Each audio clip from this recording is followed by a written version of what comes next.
وَكَانَ أَبُوهُمَا صَالِحًا۔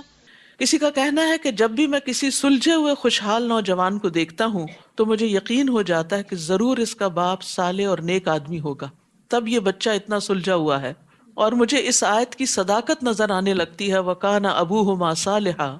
تو باپ اگر نیک ہو تو فائدہ دنیا میں ہی اولاد کو ہونے لگتا ہے۔ ڈاکٹر نبیل عوضی کہتے ہیں کہ مجھے جب نوافل کی ادائیگی میں سستی اور کاہلی ہونے لگتی ہے تو مجھے اپنے بیٹے کی دنیا کی پریشانیاں یاد آتی ہیں کہ کہیں نوافل کی ادائیگی میں میری سستی میری اولاد کی پریشانی کا باعث نہ بنے۔ یعنی بچے ایگزام کے لیے پریشان ہیں، پڑھائی میں، بزنس میں، جاب میں، اپنی فیملی لائف میں، اپنے بچوں کی وجہ سے پریشان ہیں، تو آپ دیکھیے کہ جب والدین بزرگ ہو جاتے ہیں تو ان کا کام پھر کیا رہ جاتا ہے؟ دعائیں اور نوافل اور عبادت، اور سب سے زیادہ تڑپ کے جو ماں باپ کی دعائیں ہوتی ہیں وہ اولاد ہی کے لیے نکلتی ہیں۔ تو اس لیے وہ کہتے ہیں کہ کان ابوہما صالحا، اگر ماں باپ نیک ہوں گے، خصوصاً اگر باپ نیک ہوگا تو پھر اس کے اثرات جو ہے، یہ نہیں کہ ماں نہیں، لیکن یہاں باپ کا چونکہ لفظ استعمال ہوا ہے اس لیے ظاہری معنی کے اوپر۔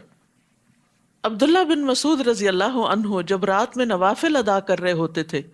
تو اپنے چھوٹے بچے کو سویا ہوا دیکھ کر کہتے تھے، من اجلک یا بنیا، اے میرے بیٹے یہ تیرے روشن مستقبل کے لیے، یعنی میں نفل پڑھ رہا ہوں۔ اور روتے ہوئے اللہ تعالیٰ کا یہ قول پڑھتے تھے، وَكَانَ أَبُوهُمَا صَالِحًا، کہ ان بچوں کا جن کا خزانہ محفوظ ہوا ان کا باپ نیک تھا، تو میں اس لیے نیک بن رہا ہوں تاکہ میری اولاد کو پریشانی نہ ہو۔ ابن مسیب کہتے ہیں، اے میرے بیٹے بے شک میں نے تیرے فائدے کی خاطر اپنی نماز کی رکعتیں یا قیام زیادہ کر لیا، یعنی بچوں کے فائدے کے لیے نمازیں زیادہ کر دی، اور یہ نوافل، فرض تو سب کے اپنے اپنے ہی ہوتے ہیں، نوافل زیادہ کر لیے،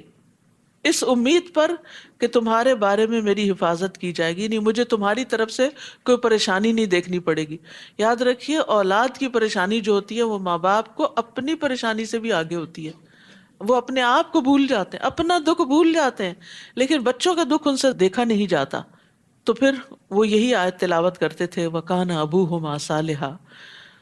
تو یاد رکھیے کہ جب اپنے بچوں کے اندر کوئی خرابی دیکھیں، ان کے اندر بگاڑ دیکھیں، ان کے اندر دین سے دوری دیکھیں،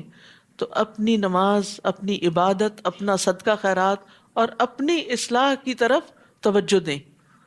تو انشاءاللہ جب آپ کے اندر خیر آئے گی تو وہ خیر بچوں میں بھی ٹرانسفر ہوگی، وہ بھی اس سے فائدہ اٹھائیں گے۔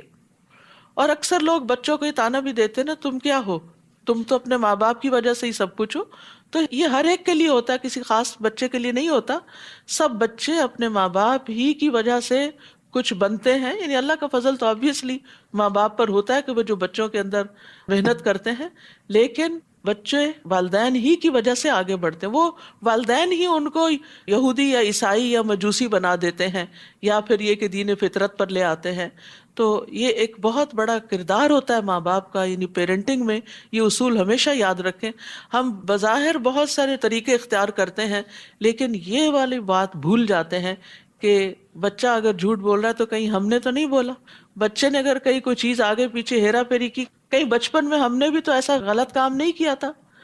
تو انشاءاللہ جب آپ اپنی اصلاح کر لیں گے، آپ اپنی غلطیوں پر توبہ کر لیں گے،